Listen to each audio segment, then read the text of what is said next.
What is good, everybody, and welcome back to Team COG, guys. I finally have for you guys the double two-card Utopia Zexal Sage combo right here. Now, I meant to show this to you guys as soon as it came out in post Brothers of Legend. However, I slacked off and didn't do it. And now here we guys are. And if you guys don't know, this is probably like, I don't know, like I've really been enjoying Plant Link, but this deck's actually pretty fun too.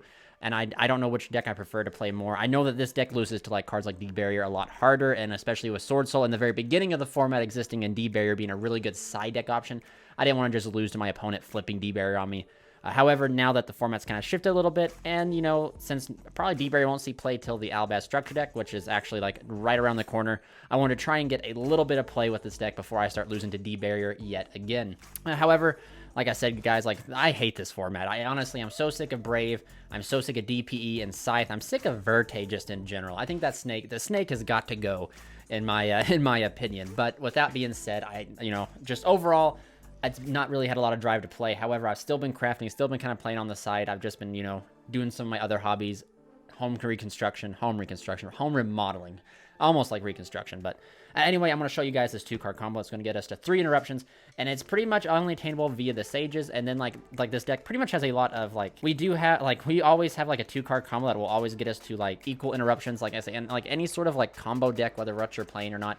If your interruptions or your disruptions are not greater than the amount of cards you put equal to or greater than what the amount of cards you put into them, I think you're just negging in that sense, where this deck, before it was like very much a neg. Now we break even or come out ahead in what we're doing, and I'll showcase you guys. This is like the standard 2-card combo that you always want to try and get to. And this can actually be obtained with like Sage plus a normal summon. However, because we're not playing an additional Zexal Arm to search, because like the deck has already enough bricks. Like it doesn't really have a lot of bricks, and all the bricks can be exchanged with Zexal Construction. Fun, yeah, that's actually really interesting that I had that plunder of words earlier. But anyway, Zexal Construction lets you put back your bricks, so you can technically play like Tornado Bringer, which is the best one in my opinion. I just didn't want to like opt to play it. I already played enough like one-ofs that I don't want to see. But it's pretty much Ascended Sage plus any other normal summon, or Ascended Sage plus any other level 4 extender that doesn't take your normal summon.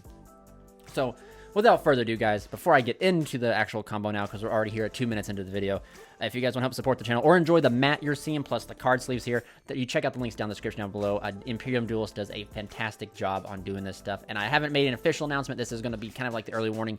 We are doing a Crusader Cup on the Team COG Discord remote duel. Everybody can enter, free to enter, free prizing, all that type of stuff. You guys just join the Discord and wait. It should come out May 19th, which conveniently is my birthday. That'll be my birthday gift from myself to you guys, because we're always giving here at Team COG.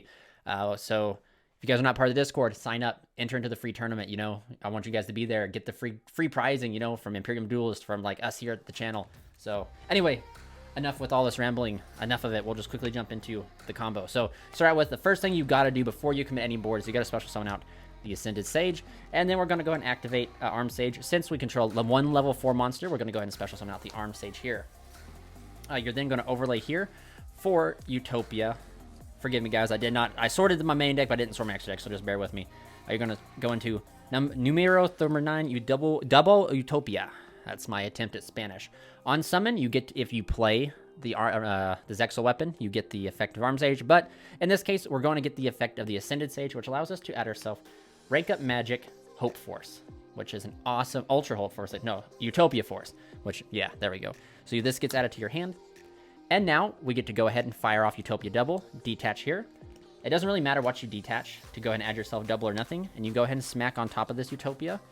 Plain old Utopia. You got to have 4 materials to the Dragonar when you get there. So you smack on here, and then you're just going to go ahead and smack on any of the level Utopias that like you can just rank up on top of, like Utopia Prime, which I agree with playing Prime. Prime has come up for me quite a bit because it's 10 stronger than just 25. It's 25-10, or it's 25-50, I believe, which is actually pretty crazy. But we're just going to go ahead and go into Ray here, and then you're going to go ahead and smack on the double force, or hope. I don't know where I got double force from. Wow, Utopia Force. My mind is playing the OCG name, which is Utopia Hope Force, and then Utopia means hope. That's like the translation. That's where I'm like getting this dyslexic. So excuse me, guys. I would be done with me right now too if I was you guys. So anyway, Utopia Force going up into Utopia Dragonar. This guy goes to graveyard. You're then going to activate Dragonar's effect, detaching 2 material, because if you guys have not read Dragonar, this card is actually really insane. This card is busted. This card is a great card in general. So Dragonar's effect, you summon out the ultimate Leo Utopia Race. This card is always treated as C number 39, so that's why you can summon it out with Dragonar here. You're going to trigger the effect of Utopia Force in the graveyard to attach itself to the Leo Ray. You're then going to activate Leo's Ray's effect, and this resolves no matter what, because your opponent cannot stop this. To go ahead and attach Zexal Weapon Pegasus Twin Saber. So Twin Saber here is a negate on itself here. It's a, like, at the end of resolution negate, so it can actually negate things like access code, because access code says your opponent cannot stop it. However, this card negates at resolution. So, like, it's an insane card. And then Utopia Ray becomes an impermanence. Quick effect, target one card your opponent can target one monster your opponent controls, negate its effect. And then this right here, if you have any other cards you want to set, go ahead, set them. Chalice, Imperm, Droplets, whatever you play, go ahead and set them. And then during the opponent's standby phase, you go ahead and fire off Dragonar yet again, detaching 2, to go ahead and summon out your Hope Harbinger. Now, you could summon out any single, like, number monster you want, especially since you did this, Utopia Force is going to activate again, attaching itself to Titanic Dragon here. You could play number 90, I believe, get Photon Galaxy Lord in this scenario and get another monster negate. However, I feel like you already have 2 forms of monster negation. So, in the sense, you actually come out like ahead in the amount of cards you put towards the combo. You put 2 Sages into it, and you get actually 1, 2, 3, 4, 5. So you actually 5 cards total. You get a total of +3. And this is, like I was saying, we put a total of the double Sages here in. So we actually put out 1 more interruption than what the amount of cards that we put in. And we came out with a plus in our hand, which you might be like, okay, this is not really much. But this is actually free discard fodder. So if you happen to open anything, where is it? If you open, well, if you open this card, or if you open Para, so like pickup gets the Para, but like in this sense, if you opened any of these 2, you get free discard fodder now for this. And then once you count in the discard fodder, you actually get the ability to make another rank 4 on top of this. And it's just, it's really good resource management in the sense that double or nothing is just there, really.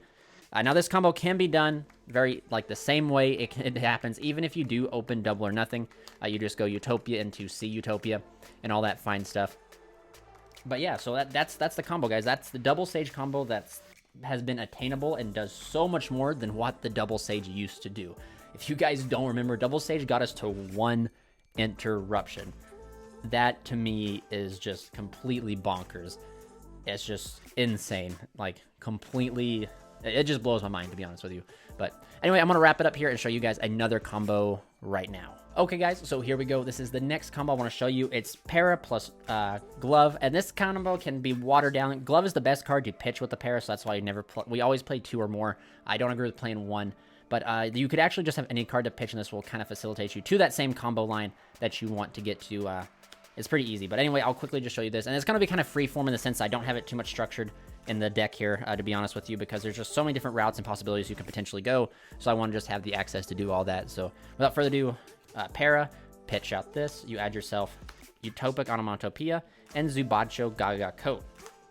So now you go ahead and you normal summon out Utopia Onomatopoeia. You activate the effect, a special summon from your hand. If they actually decide to imperm this effect with this, Chalices, Droplets, that's okay, because the ability that this guy becomes all of the names is in a condition, not an effect. So then you can actually use Coat to special summon itself regardless. But I digress. So anyway, you summon out these guys here. You can go ahead and use Coat here's effect to go ahead and reborn back the glove. You then can overlay here for Zexal Sage. This is going to allow us to get access to the rank up and stuff. Now, if you do not want to go for Zexal Sage, and because so if you had an additional level 4 extender on your field, so let's go ahead and capitalize on that. If you had 1 more level 4 extender, you could get another rank 4 out of this. However, right now when we detach the 2 here, we're going to be kind of you're just going to be able to bring back you're gonna detach to summon Sage. Coat can bring back something else. However, you still just have a free floating body out here, which is in this sense is not too good. But if you have another additional level 4, it actually is really good. And to be honest with you, in the sense of this, there is another route you can go. If you have 1 more level 4 extender, you could actually, in this scenario here, make Rafflesia. And that's assuming that, they have some sort of hand trap for you. But, like, you get more extension depending on if your opponent reacts in this combo sequence here. Because, like, if you have another additional level 4 extender, which could be Astral Karibo. We'll just do Astral Karibo. It's my least favorite, but it was right there. So, like, if you have Astral Karibo and you special summon out here and your opponent decides to nib you, right? Rafflesia, detach glove, and then you have the ability for Glove to come back, right? So you get another level 4 because then you can overlay these guys for whatever you want. It truly, like, you just get a little bit more versatility in the sense of, like, depending on what your opponent decides to do, right? So, like, you get a little bit more versatility in your inboard if your opponent decides to do with this route with making the Rafflesia. But we're just going to go ahead and do Zexal Sage because our opponent is bad at this game and does not open hand traps. So we're going to go ahead and we're going to make Zexal Sage. Sage is good simply because it has the ability to, like, protect Utopias while it's in the graveyard or if it's actually on the field. Now, with that being said, if you happen to play, like, Rank Up Magic Zexal Force, you could turn this into Zexal Force, or turn this into Utopia Leo Ray. Or if you happen to be playing the, what do you call it, Utopic F-Zero stuff, this is a free level 4 body that's not a number, so you can make F-Zero, which is pretty cool. But anyway, you're going to go ahead and detach 2 here to special summon out the 1 Sage. Where is he at? Right here. The Ascended Sage. And, you then can trigger the effect of the dwarf to special summon itself, but there's no need to do that, to be honest with you, just because there is not a single card. Like, there'd just be a free body. Like, if you wanted to summon this card out and be a free body, you sure could. However, I don't see any point to doing it. So then you go ahead and overlay these guys here for your Utopia, and it's the same thing right here. You go into Utopia double, or actually, let's see here. We actually will go in a different route here. We'll go ahead and we'll go Utopia. You go Utopia double because it can dodge things like Inperm and allows you to just get out Dragonar. So, like, right here, if they end up Inperming us, we actually lose. Like, we lose pretty hard because, like, we don't get access to the rank up spell. So it's just always better to go for double because even if they Ash us Inperm us here, Inperm would be the best case scenario. They go to Inperm us and then you chain Utopia double, so you get the add and go up in the Dragonar. Which is pretty good. But I'm going to show you guys, like, right now, like, if you happen to play the Rank Up Magic Zexal Force, what you actually can do. But I got to pull out the Zexal Force real quick. Okay, guys, so on the summon of this guy, you end up adding Zexal Force here. You could also add Hyper Rank Up Force if you wanted to as well, because Hyper Rank Up will just get you a little bit more. There's just, like I said, we'll go ahead and I'll show you guys, like, we'll get both of them just to show you, like, the 2 routes that you have, right? Because, like, even now I'm still tinkering with the deck, so I don't know if, like, what's the correct route. So we'll go ahead and do Zexal Force right here. So you add Zexal Force. You end up then activating Zexal Force onto the Sage to go ahead and fire on up here into Leo Ray. You go ahead and use Leo Ray's effect, detaching this. Your opponent cannot respond, to go ahead and grab the Pegasus. Then you go ahead and you'll fire off Utopia Ray here, detaching here, to go ahead and smack on top the Dragonar. Dragonar is, like, this card's just really, guys, this card's truly insane. You then go ahead and detach 2 here to go ahead and summon out the Hope Harbinger. So that's what happens if you happen to play and grab this Rank Up Magic Zexal Force. Currently, right now, I'm testing Rank Up Phantom Knight's launch just to be able to get that YuGiOh play because that beat plays around, like, droplets and stuff a little bit more. But I don't know if I'm going to stick to that moving forward. I think I might actually move to the F-Zero variant. I'm still playing with the waters and stuff. But again, 2 cards get you to this right here. And then if your life points become 2,000 or less than your opponent's, you do have the ability to banish this to draw. So it gives you, like, some form of, like, draw recursion and stuff like that. But, I mean, guys, like, seriously, like, 2 cards got us to this. And if we actually added this, oh, yeah, where'd it go? There we go. Which we'd add this anyway to our hand because of the double. So if you actually end up having this over the Zexal Force, the only thing that changes is that you end on, I believe, significantly less because you end up going... No, you end up ending on... Here, I'll show you. I'll show you guys. You end up still ending on this and this, but this is still out here. That is the wrong card. I'm really making this a mess, guys. Forgive me. This is still out here. So the only difference is, like, this, the Zexal Force unclogs your board, and it gets the Titanic on a turn sooner. So Titanic would be coming out during the opponent's turn, attaching this as a material. So, yeah, guys, like, it's truly, like, there's so many different routes and different lines of play, guys. Like, you truly just got to sit down and tinker with the deck yourself. I was blown away by the amount of plays it has. The deck does lose really hard to Nibiru. However, there's certain cards we can play, and I'll show the case that if there's enough demand for a deck profile. You can play, like, Rafflesia. If you open a good enough hand, you can play, like, Salesman, which is you just call Nibiru. And then at that point, Ash really doesn't hurt this deck.